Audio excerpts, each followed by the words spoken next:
Durga jewellers లో gratitude sale flat 50% of on value added offer అన్ని branches కి వర్తిస్తుంది. కాంగ్రెస్ పార్టీ తరఫున గెలిచే ముందు 3 సార్లు కంటెస్ట్ చేశారు ఇండిపెండెంట్ క్యాండిడేట్ గా. సో అక్కడ ఇండిపెండెంట్ క్యాండిడేట్ అయ్యి ఎంత పోరాటం చేసినప్పటికీ ఓట్లు సాధించుకోగలిగినప్పటికీ మీరు గెలవలేదు. కాంగ్రెస్ పార్టీకి వచ్చిన తర్వాత మాత్రమే ఒక ఎమ్మెల్సీ అభ్యర్థిగా మీరు నిలబడ్డ తర్వాత మాత్రమే గెలవగలిగారు. సో ఈ లాజిక్ని ఎట్లా చూడాలి దీన్ని?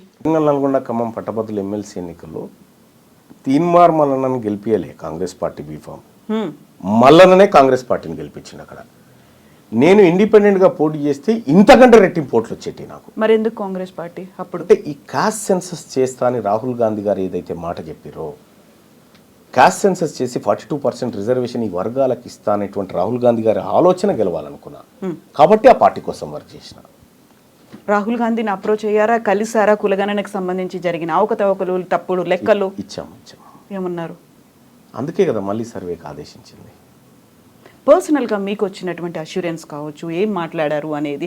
మీరు చెప్తున్నట్టుగా కాంగ్రెస్కి సంబంధించి బైలాస్ ఉన్నాయి. రాహుల్ గాంధీ ఏదైతే మాట చెప్పారో దాన్ని ఇక్కడ రేవంత్ సర్కార్ పట్టించుకోవట్లేదు. స్వయంగా సీఎం రేవంత్ రెడ్డే మాట తప్పారు అని మీరు అంటున్నప్పుడు తీసుకోవాల్సినటువంటి చర్యలు అనేవి ఉంటాయి. అది సరిపోతుందా రీసర్వే అనేది?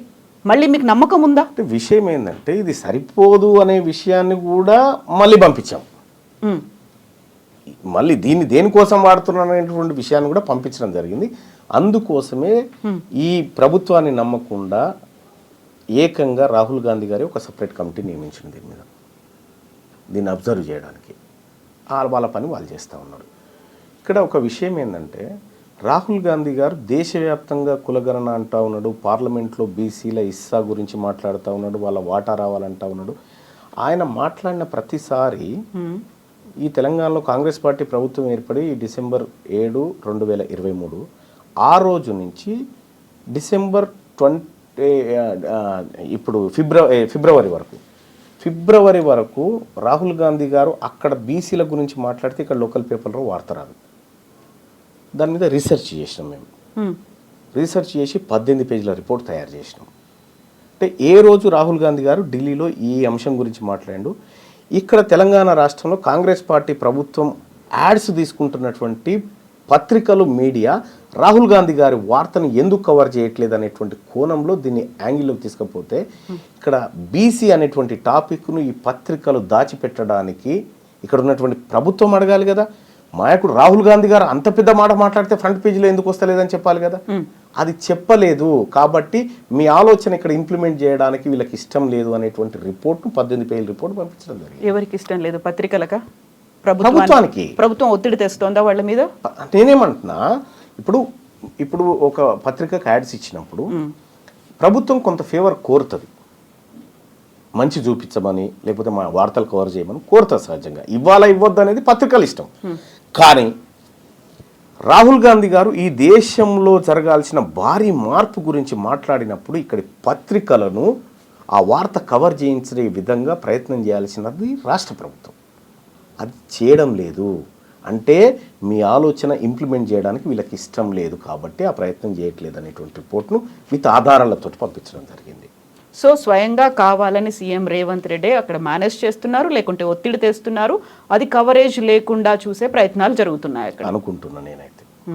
సో ఇంత పెద్ద రిపోర్ట్, 18 పేజీల రిపోర్ట్ వెళ్ళిన తర్వాత వచ్చినటువంటి రియాక్షన్, రిప్లై ఏంటి మీకు? స్వయంగా సర్వే గురించి వాళ్ళు నిజంగా మా సర్వేని చూసి షాక్ అయిపోయినారు. అంటే ఎవ్రీడే మానిటర్ చేసినాం.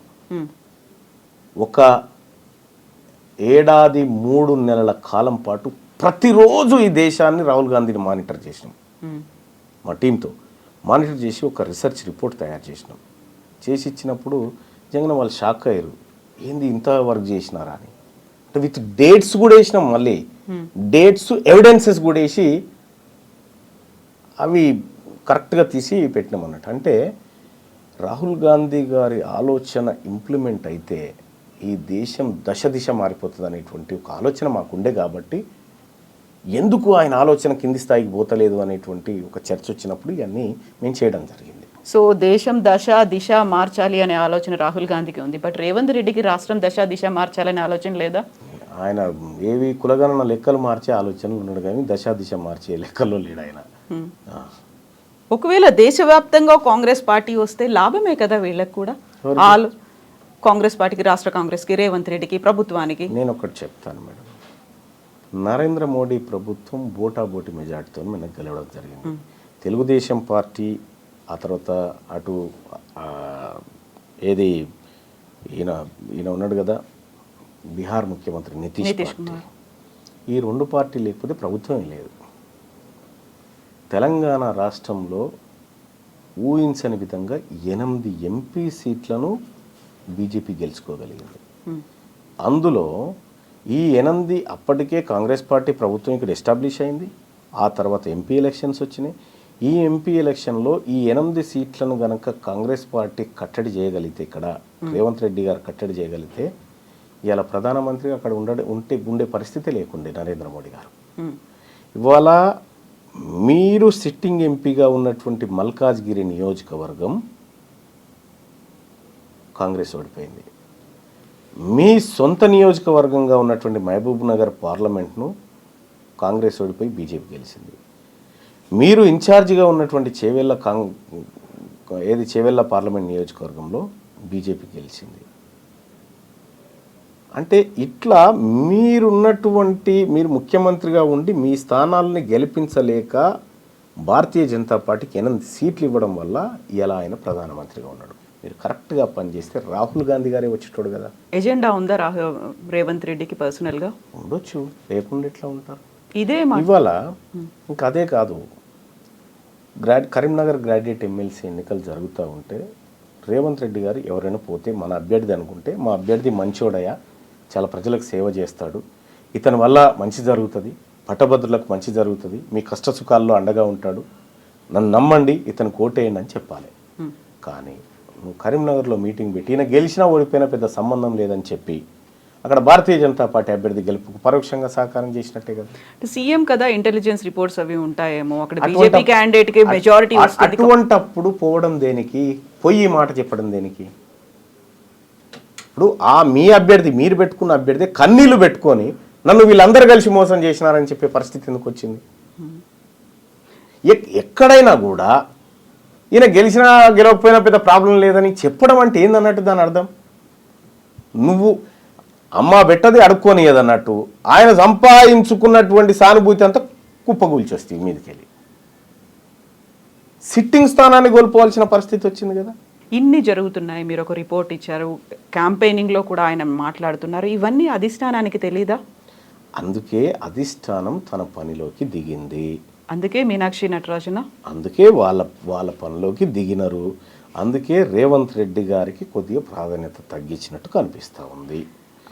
మీనాక్షి నటరాజన్ గారు వచ్చిన తర్వాత ఈ ముఖ్యమంత్రి డామ్ డూమ్ అనేటువంటి డైలాగులు బంద్ అయిపోయినాయి. మీరు చూడండి, అబ్జర్వ్ చేయండి. అంతకుముందుకు డామ్ డూమ్ డైలాగులు ఉండే, ఇప్పుడు ఆ డైలాగులు పోయినాయి. చెక్ పెట్టే పనిలో ఉన్నారా? ఉండొచ్చు. అయితే ఇక్కడ ఒక ఇంట్రెస్టింగ్ థింగ్ ఏంటంటే, దీపాదాస్ మున్షి గారు ఉన్నప్పుడు మీకు షోకాస్ నోటీస్ వచ్చింది, మీరు దానికి రిప్లై ఇవ్వలేదు. మీనాక్షి నటరాజన్ వచ్చిన తర్వాత మాత్రమే మీకు సస్పెన్షన్ అనేది జరిగింది. అంటే దీంట్లో మీనాక్షి నటరాజన్ గారి పాత్ర ఉందని నేను అనుకోను. ఎందుకంటే మీనాక్షి నటరాజన్ గారి గురించి నాకు తెలుసు. ఆమె నాకు పరిచయస్తురాలు, ఆమె నేను కలిసి క్యాంపెయినింగ్ చేసినటువంటి వాళ్ళం.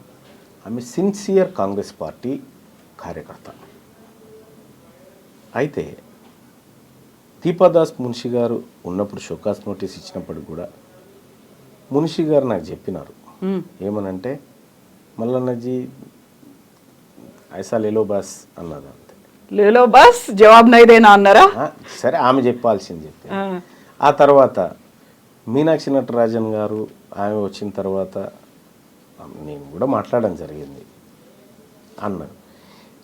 రేవంత్ రెడ్డి గారు కరీంనగర్ బహిరంగ సభకు హెలికాప్టర్లో పోతున్న సందర్భంలో కారు ఎక్కుతూ మహేష్ కుమార్ గౌడ్ గారిని, అన్న మీరు 2-3 రోజులలో సస్పెండ్ చేయాల్సిందే, నువ్వు ఏం చేస్తావో నాకు తెలియదు అనేటువంటి ఒత్తిడి తేవడం జరిగింది. నాతో మాట్లాడాల్సిన వాళ్ళు మాట్లాడి, ఆయన పాపం మహేష్ కుమార్ గౌడ్ గారు కూడా మల్లన్న వెనుక బీసీలు ఉన్నారు, బీసీలో చెడ్డ పేరు వస్తుంది, ఇప్పటికే బీసీలో బదనామైనం అనేటువంటి ఎంత ప్రయత్నం చేసినా ఈయన వినలే. ఆయన కూడా బీసీ బిడ్డే కదా. ఈయన రేవంత్ రెడ్డి గారు వినలే. మహేష్ కుమార్ గౌడ్ బీసీ బిడ్డే కదా, కావాలని ఆయన ఆ పని చేశారా? ఆయన నేను చెప్తున్నాగా, మహేష్ కుమార్ గౌడ్ గారిది ఇంత కూడా మిస్టేక్ ఉండదు దాంట్లో, ఆయనది ఉండదు. ఈయన కావాలని ఒత్తిడి చేసి చిన్నారెడ్డి గారితో చేయించిండు. మీనాక్షి గారికి తెలియదా మరి? తెలుసు, అందరికీ తెలుసు. అందరికీ నిజంగా మీరు పోరాడుతోంది కాంగ్రెస్ బైలాస్ లో ఏముందో దానికోసం, రాహుల్ గాంధీ ఏం చెప్పారో దానికోసం. ఇక్కడ రాష్ట్ర ప్రభుత్వం లేకుంటే రాష్ట్ర పార్టీ ఒక నిర్ణయం తీసుకుంది, అది వ్యతిరేకంగా ఉంది అని తనకు తెలిసినప్పుడు తను ఎందుకు అబ్జెక్ట్ చేయలేదు, ఎందుకు ఆపలేదు మీనాక్షి గారు? అంటే ఏదంటున్నారు? సస్పెన్షన్ కి సంబంధించి. సస్పెన్షన్ అనేది చాలా చిన్న విషయం, మీరు అర్థం చేసుకోండి. తీన్మార్ మల్లన్నకు సస్పెన్షన్ ప్రమోషన్ కాదు ఇక్కడ పంచాయతీ. ఇక్కడ పంచాయతీ సర్వేకు సంబంధించిన లెక్కల పంచాయతీది. ఇప్పుడు నన్ను సస్పెండ్ చేసినా గంతే, చేయకపోయినా గంతే. కాకపోతే దీనికి అంతా లింక్ ఇంటర్నల్ గా ఉంది సర్వేనే కాబట్టి. సర్వే పంచాయతీది. ఈ వర్గాల నుంచి మేము ఏదో లెక్క చేసి చెప్తామయా, నువ్వు విని ఆడు ఉండాలి, నువ్వు ఎట్లా మాట్లాడుతావు ఇదంతా అనేటువంటి అజంప్షన్ చేస్తే పడి ఉండలేం కదా, పక్కాగా మాట్లాడతాం కదా. అదే మాట్లాడినాము. అది నీకు నచ్చకపోతే నేనేం చేస్తా?